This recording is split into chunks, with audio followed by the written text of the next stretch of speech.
नमामि धन्वन्तरिमादिदेवम्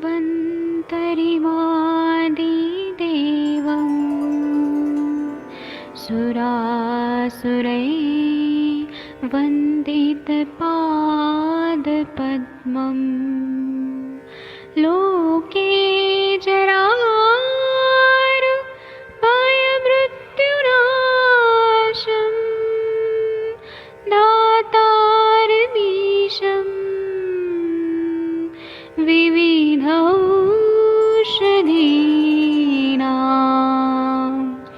शङ्खं चक्रं जलौकां दधतं मृतघटं चारुतोर्भिश्चतुर्भिः सूक्ष्मस्वच्छादिरुद्यं शुकपरिविलसन्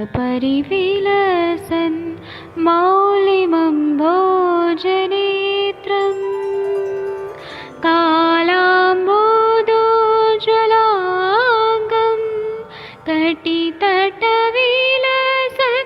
चारुपीताम्बराढ्यं वन्दे धन्वन्तरिन्तं निखिलगदमिव प्रौढदावाग्निनीलम्।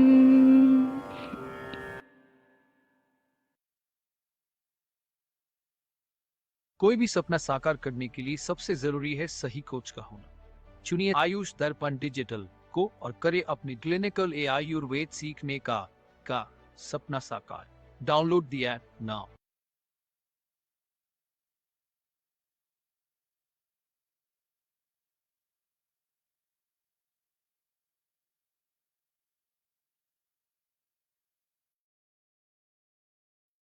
नमस्ते, प्रणाम आप सभी को। मैं वैद्य नवीन जोशी आप सभी का बहुत बहुत स्वागत करता हूं। आयुष दर्पण के डिजिटल ऐप पर आप सभी का बहुत बहुत स्वागत है। आज हम फिर से आपके समक्ष पूर्ण कल्पनाओं पर जो सीरीज ले रहे हैं, उसी सीरीज के क्रम में मैं फिर से आपके समक्ष उपस्थित हुआ हूं। और आज हम एक ऐसी चूर्ण कल्पना आपको, अभी तक हमने आपको विभिन्न चूर्ण कल्पनाओं पर अपना सीरीज जारी रखा है, जिसे आप आयुष दर्पण के डिजिटल ऐप पर देख रहे हैं। और शाम के 7 बजे ये सत्र रेगुलरली आपको आयुष दर्पण के डिजिटल ऐप पर मिलता है। देखिए, मैं देख पा रहा हूँ अभी हमारे ऐप पर इस सत्र में 100 से अधिक लोग ज्वाइन हो गए हैं। चलिए, आप सब जुड़ते जाइए, अपनी अपनी प्रतिक्रियाएं भी हमें देते जाइए। मैं देख रहा हूँ बहुत सारे लोग यहाँ जुड़ गए हैं, धन्यवाद आपका। आप कहाँ कहाँ से हैं ये भी लिखते जाइएगा। कहाँ कहाँ से आप हमारे साथ जुड़ते हैं ये भी हमें जानना ज़रूरी है। और मैं देख रहा हूँ कि यहाँ पर पहले ही हमारे सत्र के प्रारंभ होने से पहले ही विकास प्रजापति जी, तेजेंद्र अरोड़ा जी, गहलोत साहब, नरेंद्र सिंगला जी यहाँ पर हमारे फेसबुक पर ज्वाइन हो चुके हैं। और हमारे साथ में यहाँ पर बहुत सारे लोग अभी जुड़े हुए हैं। मैं आप सभी निवेदन, और कुछ करें ना करें, इस सत्र को अपने अपने प्रोफाइल पेज पर जरूर आप शेयर करें। और अभी से आधे घंटे के बाद ये सत्र यूट्यूब पर लाइव होता है, जहां पर आप इस सत्र को देख सकते हैं, जो आयुष दर्पण के यूट्यूब चैनल पर है। तो मेरा आप सभी से रिक्वेस्ट है कि हमारी जो व्यूअरशिप है वो लाखों में नहीं करोड़ों में है, लेकिन आप देखते तो हैं, लेकिन आप सब्सक्राइब नहीं करते। तो आप सब्सक्राइब भी करें, और हाँ, साथ में बेल आइकन भी दबाएं, ताकि अगले वीडियो का नोटिफिकेशन आपको मिल जाए। ठीक 9 बजे ये फिर से ये लेक्चर डॉक्टर नवीन जोशी नाम के यूट्यूब चैनल पर लाइव होता है, तो वहां पर भी आप जाकर इस लेक्चर को देख सकते हैं। चलिए, आप सभी बहुत बहुत 150 से ज्यादा लोग यहाँ जुड़ गए हैं। और कल हमारे सत्र में 750 के आसपास लोग थे। तो आज अभी आप सभी जुड़ते चले जाइए। मैं देख रहा हूँ बहुत धड़ाधड़ लोग ऐप पर जुड़ते हैं। कई लोगों ने पूछा है कि सर, आपके इस लेक्चर को हम कैसे ज्वाइन कर सकते हैं। तो आप आयुष दर्पण का digital app Google play store से डाउनलोड कीजिए, और आप इस लेक्चर में आप हमारे साथ जुड़ सकते हैं। हाँ, सो सिंपल। बहुत सारे लोगों ने पिछले लेक्चर के बारे में बहुत सारे सवाल पूछे हैं। आपने देखा होगा कि मैंने उन सभी प्रश्नों का उत्तर कमेंट बॉक्स में आपको जाकर दिया है। तकरीबन 400 से ज्यादा कमेंट्स थे और मैंने इंडिविजुअल उन सब की रिप्लाई की है, पर फिर भी कुछ लोगों के अगर कमेंट छूट गए हों तो मैं आप सभी से माफी मांगता हूँ। मैं बहुत सारे कमेंट्स हैं जिसमें एक ही सवाल बार बार रिपीट हो रहा है, तो मैंने उनको फिल्टर आउट किया हुआ है और जो आपके जरूरत का है मैंने वो सवाल आपके लिए। आइए आज हम चरक संहिता चिकित्सा स्थान गुल्म चिकित्सा का एक बहुत अच्छा योग जो आप सभी के लिए बहुत प्रयोग में आने लाने लायक है और आप सभी इसको कहीं ना कहीं यूज करते होंगे। इसका नाम है शट्यादि चूर्ण। जैसा कि आपने इस लेक्चर के इवेंट में देखा होगा, हम हर लेक्चर के बारे में उससे पहले फेसबुक पर, इंस्टाग्राम पर आपको इवेंट क्रॉस करते हैं। बहुत सारे लोग यहाँ जुड़ रहे हैं, मैं आप सभी को एंट्री दे रहा हूँ ताकि आप नाराज मत होइएगा, है ना। आप जुड़ते जाइए जुड़ते जाइए। आज हम सट्यादि चूर्ण की बात करेंगे। सट्यादि चूर्ण, सट्यादि चूर्ण चरक संहिता के चिकित्सा स्थान के गुल्म चिकित्सा अध्याय 5 में इस योग का वर्णन है। और आप ये भी जानना चाहेंगे कि इसको हम कहाँ कहाँ प्रैक्टिस में देते हैं। और मैंने आपको एक बात बताई थी कि जितने भी योग मैं बता रहा हूँ उसका जो पहला शब्द आता है ना, वो उस योग के मुख्य घटक द्रव्य के बारे में आपको बताता है। जैसा कि आप जान रहे हैं, इस योग में भी जो है वो सठी यानी कि कचूर वो प्रमुख द्रव्य के रूप में आता है। तो इस पर आ जाइए हम चर्चा करते हैं। सठी, पुष्कर, हिंगू। आप चाहे तो नोट कर लीजिएगा। आपने नोटबुक और पेन, मेरा सत्र बड़ा इंपॉर्टेंट होता है क्योंकि मैं आप लोगों के डिमांड के कारण ही रोज 7 बजे आता हूँ। ये आपका डिमांड है, इसीलिए हम आपको इन योगों से जो आपकी क्लिनिकल प्रैक्टिस में आपको और ज्यादा स्ट्रेंथ देते हैं, आपकी क्लिनिकल नॉलेज को और ज्यादा बढ़ाते हैं, इसीलिए हमने ये सत्र किया है। कई बार हम प्रैक्टिस करते हैं, कई बार हम योगों के नाम तो जानते हैं लेकिन हम उनके इंग्रेडिएंट्स भूल जाते हैं। कहते हैं ना, बार बार बार बार अभ्यास से, बार बार सुनने से आपके मन में याद हो जाए। तो चलिए, सठी, पुष्कर, हिंग, अम्लेत, क्षार, सछार, चित्रकान, धान्यकम च यमानी च विडंगम सैंधवम वचाम। कहते हैं, फिर से रिपीट करता हूं। षडी, पुष्कर, हिंग, अम्लवेतस, शछार, चित्रकान, धान्यकम च यवानी च विडंगम सैंधवम वचाम। तो अब आइए ना, जरा बता देते हैं क्या क्या है इसमें। जैसा कि आपने देखा, छठी, छठी को हम कचूर कहते हैं और इसे हम लोग बोटेनिकल नेम में, मैं प्रयास करता हूं कि आपको लैटिन नेम भी बताऊं ताकि आपको जानकारी रहे कि ये कहाँ और कैसे हम इसे ले सकते हैं। तो इसका बोटेनिकल नेम या लैटिन नेम हेडेशियम स्पाइकेटम है। क्या है इसका बोटेनिकल नेम?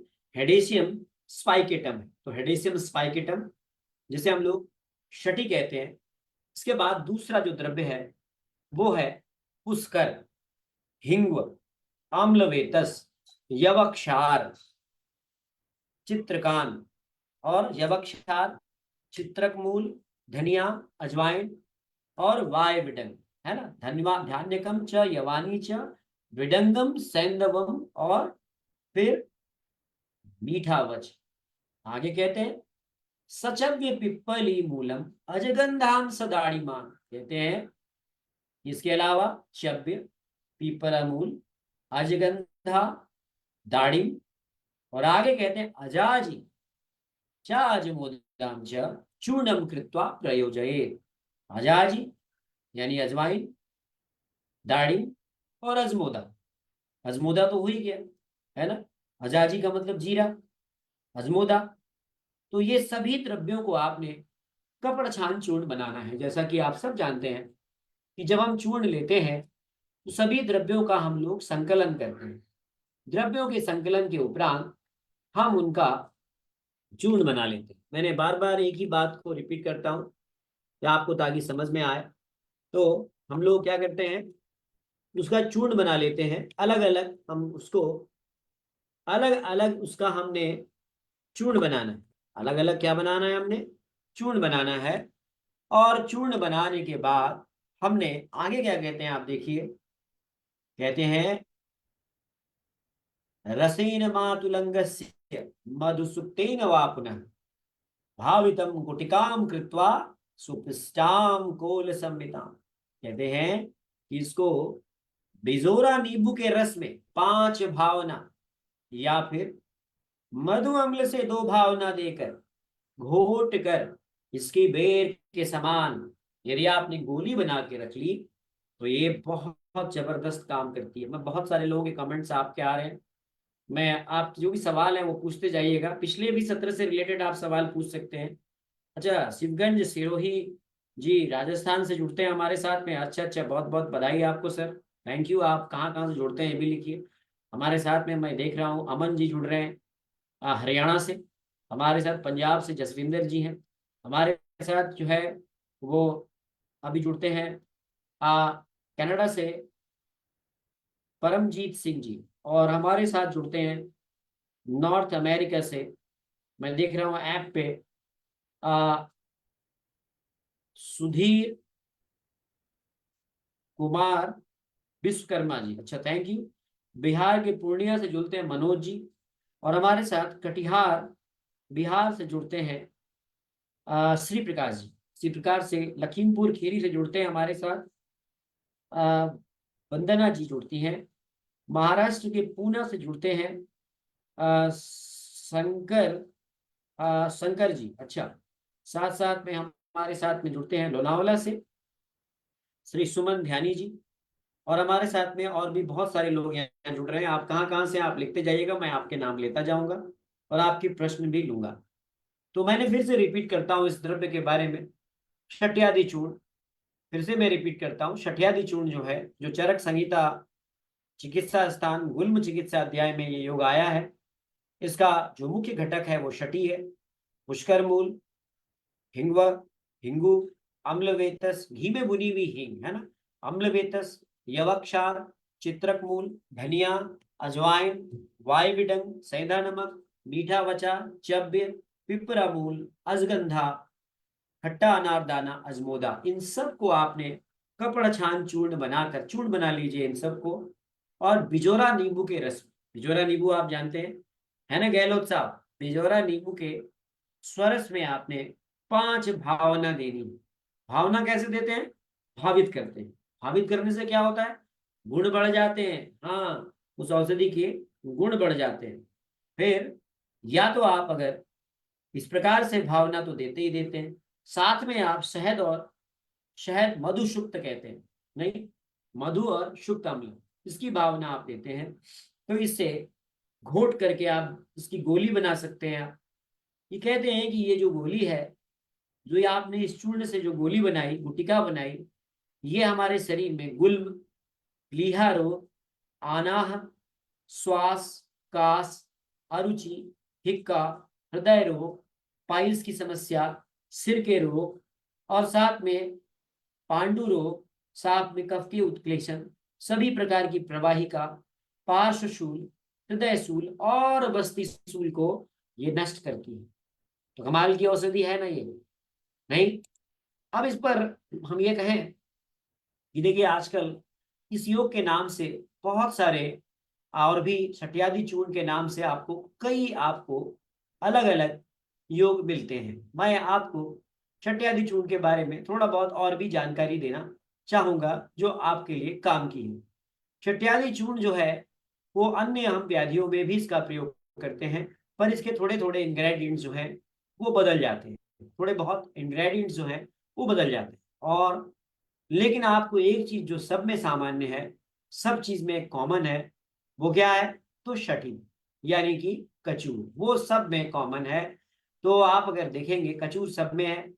आप इसमें कहीं पर आप देखेंगे कि इसमें अलग अलग हमने अलग अलग द्रव्य लिए हैं, और ये अलग अलग द्रव्य जो लिए गए हैं ये अलग अलग प्रयोगों के अनुसार, चिकित्सा में इसके प्रयोग के अनुसार इसे लिया गया है।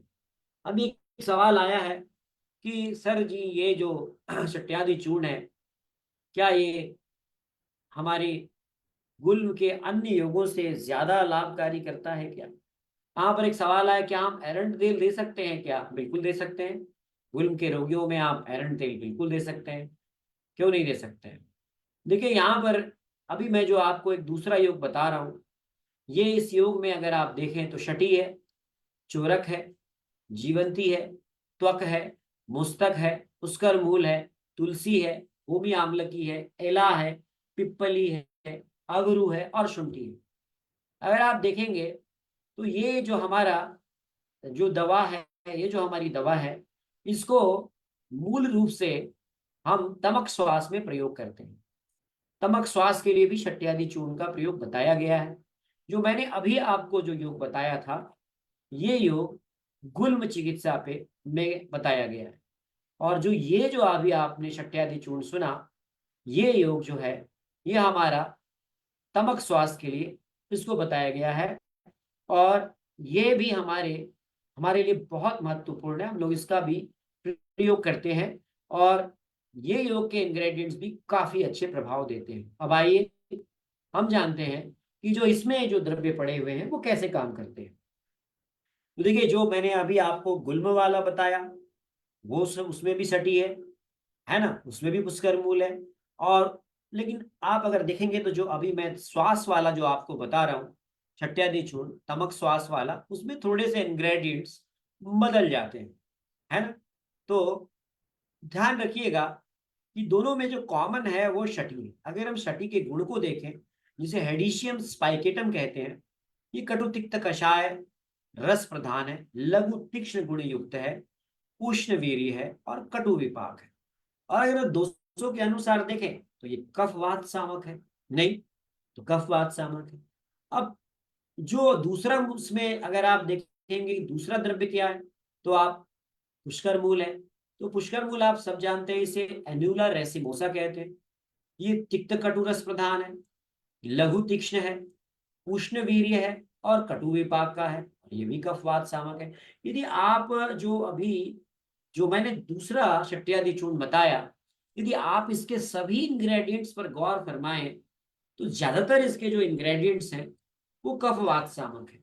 मैं रिपीट कर देता हूं, गुल्म वाले शट्यादि चूर्ण और जो हमारे तमक श्वास वाले शट्यादि चूर्ण, इन दोनों में जो कॉमन ड्रग है वो है शटी यानी कचूर, पुष्कर मूल, ये कॉमन है अगर आप देखें।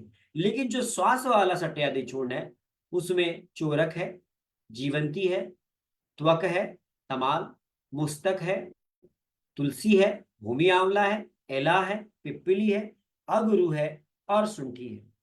तो थोड़ा सा फर्क है, दोनों में थोड़ा सा फर्क है। लेकिन आप, हाँ, सवाल आया कि सर ये शट्यादि चूर्ण कहाँ पे आया है। देखिए, ये शट्यादि, जितने आपके सवाल आएंगे उतना ही उत्तर दूंगा। बड़ा अच्छा सवाल है आपका।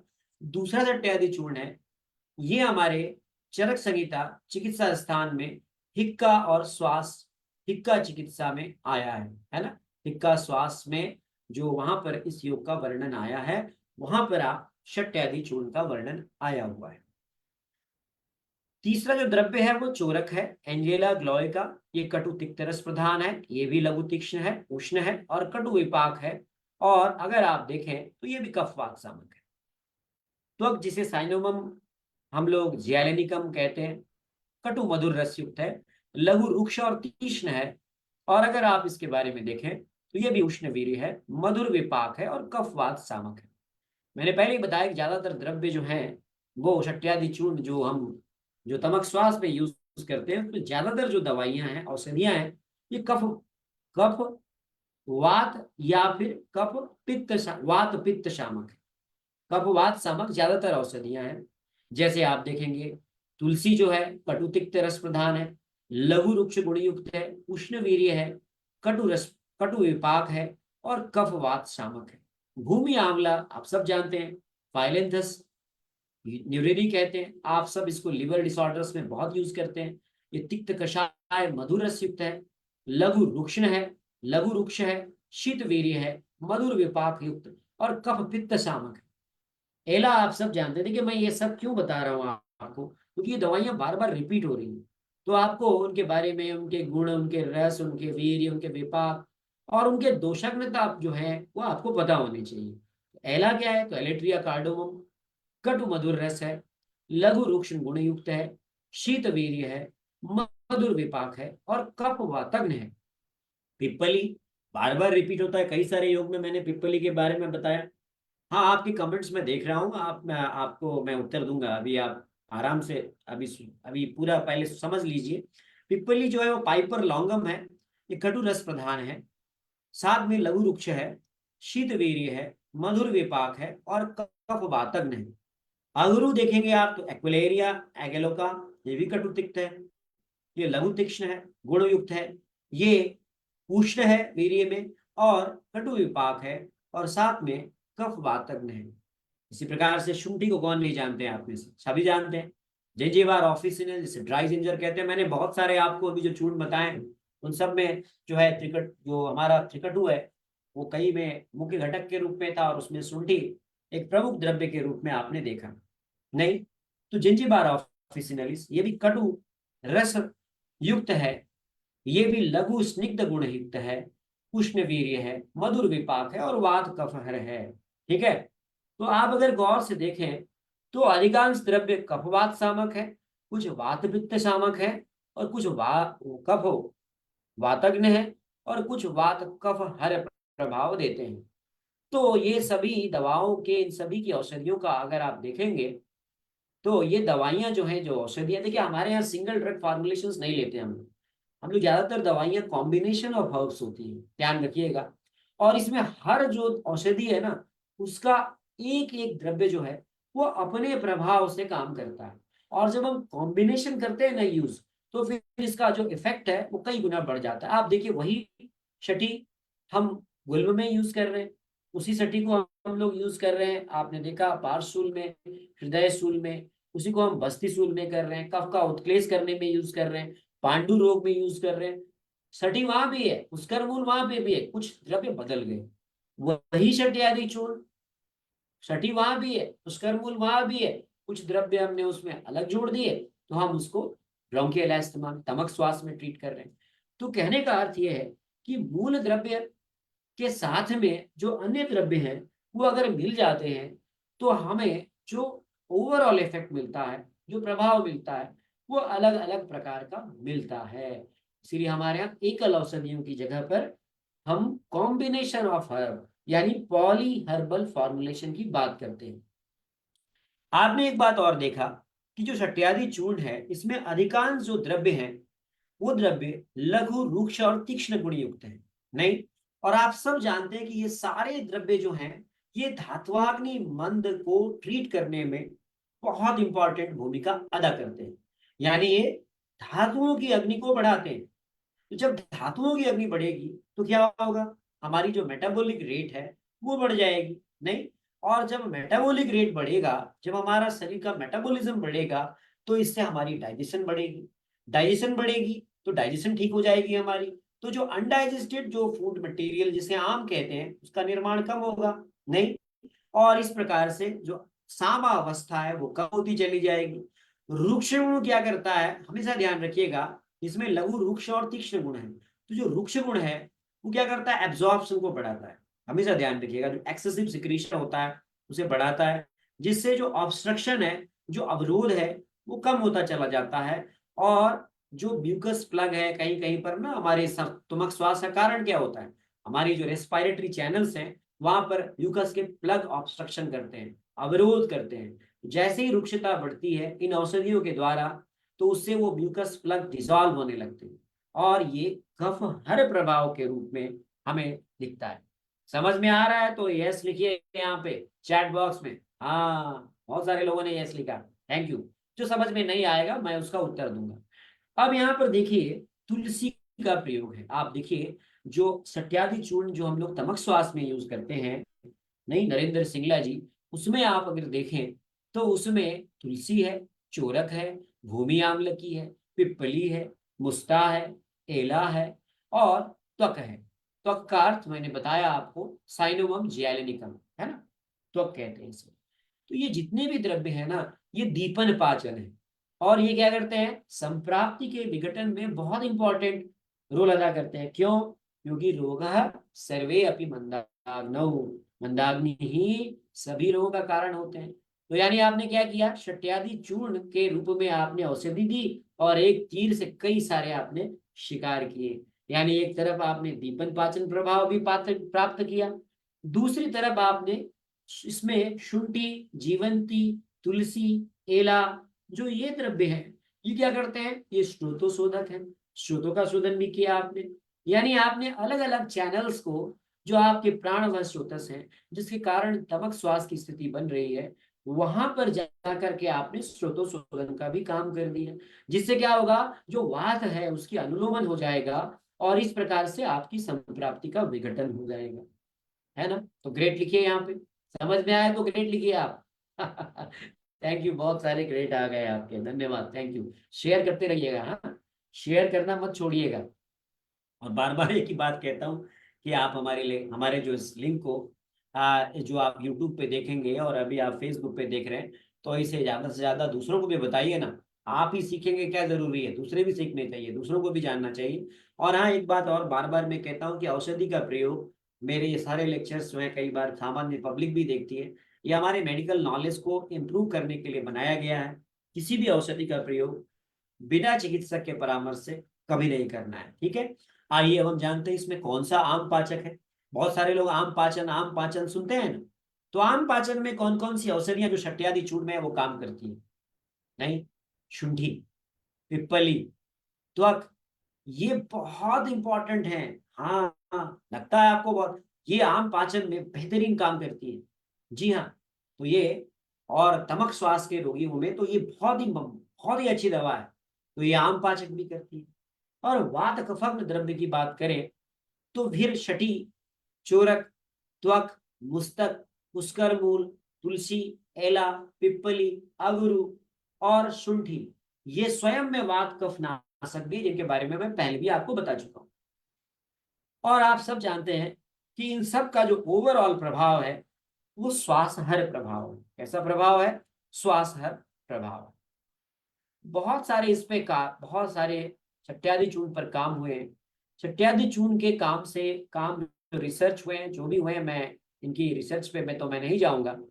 मैं इतना कहूंगा कि तमक श्वास में शट्यादि चूर्ण के प्रभाव जो तमक श्वास में आया है वो बहुत ही बेहतरीन प्रभाव पाए गए हैं। आप इसका प्रयोग अपने पेशेंट्स के रेस्पिरेटरी हेल्थ या ब्रीदिंग प्रॉब्लम को दूर करने में कर सकते हैं। यानी अपने रोगी के तमक श्वास में के प्रबंधन में आप इस योग का बेहतरीन प्रयोग कर सकते हैं। ध्यान रखिएगा, शट्यादि चूर्ण बाजार में उपलब्ध होता है। मैं फिर से आपको रिपीट करूंगा, किसी भी चूर्ण को आपने जब निर्माण किया तो यदि आपने उसे टाइट पैक कंटेनर में रखा है तो उसका जो हम कह सकते हैं उसकी जो एफिकेसी है वो 2 वर्ष तक उसकी मानी गई है। लेकिन जैसे ही आपने उसे खोल दिया तो आपने 3 महीने के अंदर उस चूर्ण का प्रयोग कर लेना है। देखिएगा, अच्छा यहाँ पे पूछा है कि शट्यादि चूर्ण और हमारे और भी कई चूर्ण हैं, उनमें से हम यहाँ पर कंपैरिजन पूछा है किसी ने, तमक श्वास के प्रबंधन में हम और क्या दवाइयाँ दे सकते हैं। देखिए, तमक श्वास के प्रबंधन में बहुत सारी मेडिसिन आप दे सकते हैं, लेकिन डिपेंड करता है कि वो रोगी की प्रकृति, रोगी के निदान, उसकी हेतु, उसकी संप्राप्ति, इन पे डिपेंड करता है। लेकिन मेरा जो आपको बताना है कि कुछ दवाइयाँ, कुछ औषधियाँ ऐसी हैं जो बहुत ही बेहतरीन प्रभाव देती हैं। उनमें से एक है हमारा ये शट्यादि चूर्ण। तो तमक श्वास के रोगियों में आप ब्रीदिंग प्रॉब्लम को, श्वास व संस्थान के हेल्थ को इम्प्रूव करने के लिए आप ये औषधि दे सकते हैं। सवाल वही है कि इसका कौन सी फार्मेसी इसे बनाती है। बहुत सारी फार्मेसी इसको बनाती है। मैं किसी पर्टिकुलर फार्मेसी के बारे में तो नहीं कहूँगा, आप जिस फार्मेसी की भी लेना चाहें आप ले सकते हैं। ये आपकी इच्छा पर डिपेंड करता है, जिस पर आपको तसल्ली हो आप उसका ले सकते हैं। फिर वही सवाल है कि इस दवा के को प्रेगनेंसी में लिया जा सकता है या नहीं लिया जा सकता। मैं यही कहूँगा कि प्रेगनेंसी में आप किसी भी दवा का सेवन सावधानी से करें, क्योंकि दवा अगर है तो वो नुकसान भी करेगी। यदि आपने सावधानी नहीं बरती तो वो नुकसान भी कर सकती है ना। तो आपने ऑलवेज किसी भी मेडिसिन का प्रयोग करें तो उसे सावधानी पूर्वक प्रयोग करें। इस सज्जन का सवाल है कि शट्यादि चूर्ण को उन्होंने शतावर्यादि चूर्ण लिखा है। देखिए शतावरी और शट्यादि चूर्ण में बहुत फर्क है, दोनों के इंग्रेडिएंट्स में फर्क है। यहाँ शटी यानी खजूर प्रमुख द्रव्य है, जबकि शतावरी आदि चूर्ण में शतावरी प्रमुख घटक है। तो आप कृपया कंफ्यूज ना हो, ये शट्यादि चूर्ण की बात कर रहा हूं मैं, न कि शतावर्यादि चूर्ण की बात कर रहा हूँ। ठीक है। हाँ, लेने की मात्रा देखिए, अगर हम लोग प्रिसाइजेबल जो एक प्रकार से रिकमेंडेड डोज है, फिर से मैं कहूँगा कि पेशेंट के आधार पर डिपेंड करता है। हम लोग 3 से 5 ग्राम इसकी मात्रा देते हैं। और इसमें डेफिनेटली आप देखिए कहीं कहीं पर इसको लोग अलग अलग थोड़े बहुत उससे बनाते हैं। अब मैं यही कहूँगा कि इसको लेने से पहले आप तसल्ली कर लें, ये गुल्म चिकित्सा वाला शट्यादि चूर्ण है या श्वास रोगाधिकार वाला शट्यादि चूर्ण है, इसको आप जरूर आप ध्यान रखेंगे। बाकी इसमें कोई विशेष बात नहीं है। फिर से वही सवाल, एलोपैथिक दवा ले रहे हैं, इनहेलर ले रहे हैं, तो क्या हम इसका प्रयोग करके श्वासावरोध को दूर कर सकते हैं? मैं वही कहूंगा कि देखिए, इसमें जो भी औषधियां हैं, आपने देखा कि उनका कफवात शमन करने में बहुत अच्छा प्रभाव है। तो आप इसको लेकर के लाभ तो मिलेगा ही आपको, लेकिन आप अगर डेफिनेटली इस बात का आप ध्यान रखें कि रोगी की जो कहते हैं ना, रोगी का रोग किस परिस्थिति में है, कहीं वो स्टेरॉइड पे तो नहीं है, कहीं वो लगातार इनहेलर पे तो नहीं है। यही आपको ये देखना पड़ेगा, तीव्र श्वास के रोगी तो नहीं है। क्योंकि हम लोग अगर हम देखें तो अगर श्वास कृशता हो रही है, कास है, घुरघुर जैसी आवाज आ रही है ना, ऑर्थोपनिया है, बैठने पे आराम हो रहा है, जो आप सब जानते तमक श्वास के लक्षण हैं, तो आप इसकी चिकित्सा भी जानते हैं। नहीं तो आपको देखना पड़ेगा, कहीं पर हम जो है तमकेतु विरेचनम, हम विरेचन भी देते हैं। तो ये डिपेंड करता है, हम लोग स्नेहन करके फिर स्वेदन करके फिर हम लोग इसमें विरेचन भी देते हैं रोगी को, है ना। तमक श्वास के प्रबंधन में हम लोग विरेचन भी करते हैं। तो आप इसके बारे में आपका चिकित्सक आपको बताएगा, जो पंचकर्म को जानता है, काय चिकित्सक है, जो मरीज देखता है, जो अपने पेशेंट्स को जो अलग अलग प्रकार से ट्रीटमेंट देना जानता है, मरीज की स्थिति को देखता है, प्रॉपरली रोगी का नाड़ी देखता है, वो उस आधार पर, इसके आधार पर वो चिकित्सा देता है, तो डेफिनेटली उससे अच्छे रिजल्ट्स मिलते हैं। तो अंत में मैं यही कहूंगा कि आपको आज मैंने शट्यादि चूर्ण गुल्म रोगाधिकार वाली भी बताई, और हमने दूसरा शट्यादि चूर्ण आपको जो है तमक श्वास में जो वर्णित है उसके बारे में भी बताया। आपके कोई सवाल है तो आप 2 मिनट के अंदर पूछ सकते हैं। जी, कोई सवाल है आपके? मैं देख रहा हूँ फेसबुक पे भी काफी लोग देख रहे हैं, थोड़ी देर बाद ये यूट्यूब में भी आएगा। अच्छा, पिछले लेक्चर का कुछ क्वेश्चंस ले लेते हैं हम, जो पिछले हमारे लेक्चर से रिलेटेड था, जो हमने देखा कि जो हमारे यूट्यूब पे आए हैं। मैं प्रयास करता हूँ कि आपको उसका भी उत्तर दूं। बने रहिए आप हमारे साथ, मैं पिछले सवाल भी आपके ले लेता हूँ। मैंने ऐप के सवालों के उत्तर तो आपको दे दिए हैं। जो पिछला सत्र था हमारा, वो सत्र था लवण भास्कर चूर्ण। तो इस पर कुछ सवाल आए हैं, मैं उनके सवाल आपके ले लेता हूँ। नरेंद्र सिंगला जी प्रणाम, उमेश चंद्र पासवान जी बलिया से प्रणाम आपको, प्रवीण ठक्कर जी नमस्कार, गहलोत जी नमस्कार, सुनील कुमार जी प्रणाम, अमित कुर्मी जी सादर प्रणाम। ज्योति जी पूछते हैं कि आपका लवण भास्कर चूर्ण का लेक्चर बहुत अच्छा लगा। ज्योति जी, आपका भी बहुत बहुत धन्यवाद कि आपने हमारा लेक्चर देखा। देखते रहिए, सीखते रहिए, लोगों को बताइए। हम रोज शाम को यहाँ आपके समक्ष उपस्थित होंगे। यूट्यूब पर भी हमारे कुछ पार्टिसिपेंट्स ने अपने कमेंट भेजे हैं, मैं आपके भी कमेंट्स ले लेता हूँ, क्योंकि ऐप पे ज़्यादा कमेंट रहते हैं, क्योंकि ऐप हमारा बहुत ज़्यादा लोग ज्वाइन करते हैं यहाँ पे। और ऐप में अभी भी मैं देख रहा हूँ 550 लोग ज्वाइन है। बहुत सारे लोगों ने अपने कमेंट्स दिए हैं, मैं आपके कमेंट्स का उत्तर मैं इंडिविजुअली दूंगा, आप चिंता ना करें। पर यहाँ पर हम केवल अभी आपके वही कमेंट्स ले रहे हैं जो आपने हमें यूट्यूब पे भेजा है। बहुत ही शानदार तरीके से सर आपने लवण भास्कर चूर्ण को समझाया। सुधीर जी, ये तालेगांव से हैं, महाराष्ट्र से। थैंक यू सुधीर जी, आपका बहुत बहुत धन्यवाद, आपने हमारा उत्साहवर्धन किया, आपका शुक्रिया, आभार, अभिनंदन। यहाँ पर हमारे साथ में मनविंदर जी हैं, वो कहते हैं सर आपका लेक्चर, आपका पढ़ाने का तरीका बहुत अच्छा है। नहीं, ऐसा कुछ नहीं है, ये तो आपका, मैं कहता हूँ कि आपका प्यार है, और जिसकी वजह से मैं ये कर पा रहा हूँ। वरना मैं कोई ऐसा, कोई पढ़ाने में कोई इतना ज़्यादा, बताने में कोई इतना ज़्यादा कोई विद्वान नहीं हूँ। ये आपका अनुरोध है, आपका प्यार है। यहाँ पर ममता जी लिखती हैं कि सर आपने जो सीरीज स्टार्ट की है वो बहुत ही फायदेमंद है, और खासकर हम वैद्यों के लिए। बहुत बहुत धन्यवाद आपका। आपके और भी कमेंट्स हैं यहाँ पर। सोनरीता जी लिखती हैं कि नवीन जी आपने जो ये सीरीज स्टार्ट की है इसके लिए आपका बहुत बहुत हृदय से धन्यवाद, थैंक यू। यहाँ पर हमारे साथ में वाराणसी से जुड़ते हैं श्री प्रकाश जी। श्री प्रकाश जी कहते हैं कि सर आयुष दर्पण को मैं पिछले 10 साल से फॉलो कर रहा हूँ, और आपके हर्ब्स के वीडियोस मैंने काफ़ी देखे हैं।